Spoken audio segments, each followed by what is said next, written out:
Hi, I'm Joe, a sensitivity educator.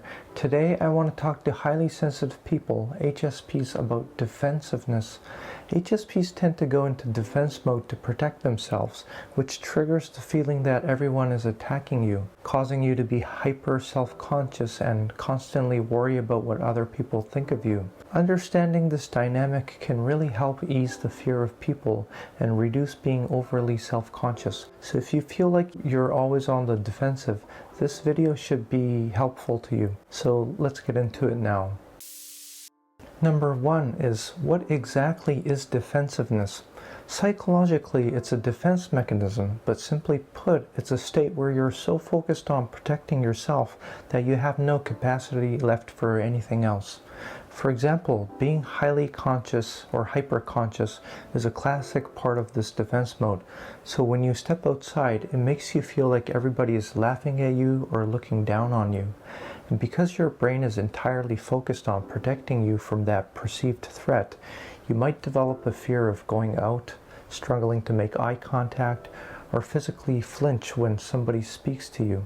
Because HSPs are inherently more sensitive to stimuli, we're especially prone to feeling this way and getting locked into the constant state of defense mode.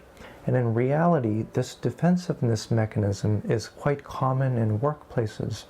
Let's say you make a mistake. You report it.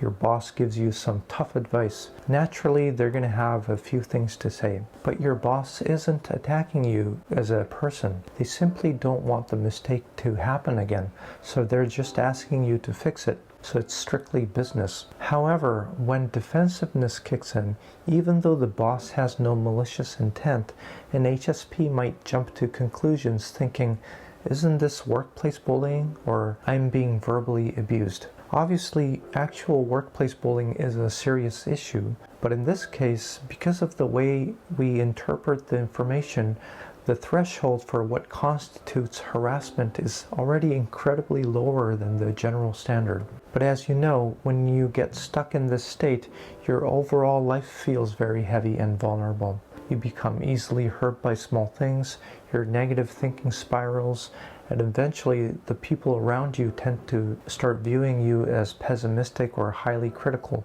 causing them to naturally drift away. I often see this painful cycle of defensiveness come up as a major struggle among HSP in my community. But fortunately, this is something that can be resolved with the right approach. So let's break it down further. Number two, when you are defensive, you lose sight of the fact that others have already moved on. This is something I have personally struggled with countless times in the past, and it's one of the most common issues I hear from other HSPs. When we experience conflict or negative feedback, we HSPs tend to take it quite personally, process the impact deeply, and get stuck in that feeling for a long time. Because of this, we lose the ability to imagine the simple fact that the other person has already returned to their normal everyday life. The same goes for the boss's warning I mentioned earlier. When your brain is in defense mode, you are terrified of getting hurt any further. So internally you start pleading, "I've already punished myself enough. I won't repeat this mistake, so please just forgive me already." But this is an issue inside of you, so whether the other person forgives you or not, you end up blaming yourself more and more. So you go home and replay the day thinking, "I should have done this," or "I could have done that." Then you start criticizing yourself for not getting anything right. You also spiral into thinking your boss is still angry and you dread going to work tomorrow because you have no idea how to talk to them or even face them. But to your boss, mistakes just happen. It's part of a routine of the work. The conversation was simply about correcting the error and adjusting your workflow. They weren't rejecting you personally. They just asked you to prevent it next time. And with that, the whole incident is a closed case. So it's not even a matter of forgiving or not forgiving. It's water under the bridge. They aren't thinking about it at all. So by now, they're already home just enjoying a nice dinner with their family, or they're sound asleep. But when your brain is in defense mode, you completely lose sight of this. So when you start overthinking, I want you to remind yourself, maybe they aren't even thinking about it anymore. When we're in that defensiveness mode, we constantly replay the other person's angry face the moment they snapped, or just that tense, irritated vibe. But if you can imagine that they no longer care, you can start picturing them smiling or just showing their normal, everyday expressions. When you can do this, your heart instantly feels lighter. HSPs tend to overthink inside their heads and lean negative, but by intentionally picturing the other person in a calm, normal state, your mood can clear up instantly. So when you catch yourself in this state, see if you can imagine that the other person is already living their normal life and is not thinking about it anymore. Number 3, even if others forgive you, you cannot forgive yourself. As I mentioned earlier, when you are trapped in defensiveness, basically everyone around you feels like an enemy. Because they look like enemies, it doesn't matter if they actually forgive you. You just can't see them as being on your side. So even if they clearly forgive you, you just can't bring yourself to accept it because your brain has already labeled them as an enemy. However, when you are able to focus on someone's kindness, you can all of a sudden accept their perspective and you become able to forgive yourself. To use another workplace example, let's say you're suffering over a mistake and you're feeling really down. But later that day, your boss happens to say, "Hey, let's go grab a coffee," acting completely normal like nothing happened. In that instance, you notice their kindness and realize they aren't bothered at all. You think, oh, it's not even about forgiving me, they just genuinely don't care anymore. And all of a sudden, your heart feels lighter. I'm sure you've experienced that moment where the heavy fog in your head, that almost depressive state that you were stuck in, clears up in a flash. This is the state I want you to aim for. Therefore, the real question here is, first and foremost, can I make peace with myself about this situation? So again, it's not about the other person. It's more about letting it go within yourself first. Otherwise, you'll keep assuming they're still in a bad mood. This is a very common trap for HSPs. This is also easy to see in romantic relationships. Let's say your partner gets mad at you about something. They express their anger, they apologize, and the conversation is officially over. But because you cannot forgive yourself, you go home, overthink it, feel unsettled, and feel the urge to contact them. If you bring it up again, best case they'll just say, "Are you still worrying about that?" But usually you just force them to relive the stress and they'll start to get annoyed and see you as a burden. For them, the issue is already a closed case. Digging it back up usually leads to losses. So if you can be aware of this, you'll start to realize when you're slipping into defensiveness, you'll notice I'm being defensive out of my own fear. So in this situation, it's important to find a way to let go of the tension, drop your shoulders, and just pause for once.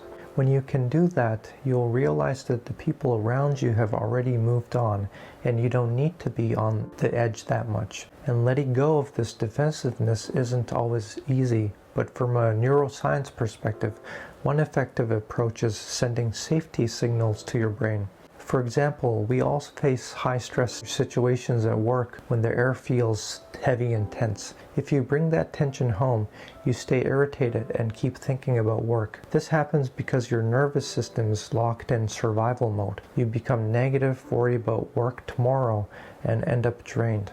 But for example, if you start watching a funny movie at home and find yourself feeling, "That was so funny," you suddenly snap out of it, having that moment where you think, "Wait, what was I so irritated about? Why was I so bothered?" This isn't just about changing your mood. There's a clear scientific mechanism behind it. First, attention shifting occurs by forcing your brain's resources, which were trapped in work stress, to shift to a new focus, the movie. You put a stop to the negative rumination. Next, by laughing, your parasympathetic nervous system is activated. Your brain realizes that you are safe now, which creates a state of deep relaxation. Once this happens, your mind finally settles and you're left in a state where you can simply go to sleep with a sense of relief. When you understand how your nervous system shifts, you can see how to find real deep relaxation, not just surface level relief. So I hope you can try out this method to switch your mind. Number 4, assuming there is hidden malice in others. The scary thing about defensiveness is that you fabricate negative things about a person in your own mind, and then you try to protect yourself from it. For example, imagine talking with somebody who is in a genuinely great mood. In that moment, there's absolutely nothing to defend yourself against. But when you're trapped in defensiveness, your thoughts start spiraling. They might be actually talking behind my back. Are they saying bad things about me? Maybe they're just trying to use me. Once this starts, there's no end. You stop trusting anybody, lean negative, and end up fighting back against people who aren't even attacking you. In psychology, this dynamic is called unmet attachment needs. It's deeply linked to amae, the unique Japanese concept of emotional dependence. At its core is a deep desire to be noticed, understood, and unconditionally accepted. But of course, the people don't notice this. They're just going about their day, completely unaware of what you're going through. When this innocent wish goes unmet, your brain flips it around, making you think, if they don't notice, they must be trying to attack me. Then it instantly turns into deep resentment towards them. And this pain doesn't stop with those just close to you. Slowly it spreads in all directions, making you lash out at society, blaming your company or system or the government. To others, you look like a toxic person who rejects everything, and eventually people stay away from you. So people who constantly deny everything are not just being difficult. At the root, they carry this unmet attachment need, a feeling that the world rejects them, and they're just in defense mode to protect themselves from that deep pain. But once you learn to make peace with yourself and meet your own attachment needs, your mind finally finds peace. You're freed from that struggle, allowing you to live with a lighter heart and move forward. Unmet attachment needs and amae are big topics, and I have other videos that might help you. But for today, I just hope this basic concept helps you understand yourself a little better. Number 5, the final point. Not everybody is out to hurt you. In fact, people who actually want to hurt you are a tiny minority. They just stand out. Let's say there's somebody at work who is actually trying to hurt you. Because they stand out so much, it might feel like everybody around me is an enemy. But I want you to take a step back and look at the workplace as a whole. In organizational behavior and statistics, there's a proven pattern known as the 2-6-2 rule. Based on this, in any group, those who unreasonably dislike you make up only 20%. Conversely, another 20% will always accept you no matter what, and the remaining 60% is completely neutral. So in essence, 80% of people do not hate you. That's a huge majority. So I really want you to remember that people don't dislike you nearly as much as you think. Now, despite these statistics, if you still feel like you're surrounded by many people who dislike you, then there's something simply wrong with the environment itself. It could be that you are unconsciously attracting those kinds of people or pushing away the people who genuinely care about you. It's also possible that because of a relationship reset habit, you're cutting off the very people who are highly compatible with you. So if you take a moment to look at your situation, reassess your relationships, and distance yourself from the people who you find difficult, you'll see that you can actually surround yourself with people who support and accept you.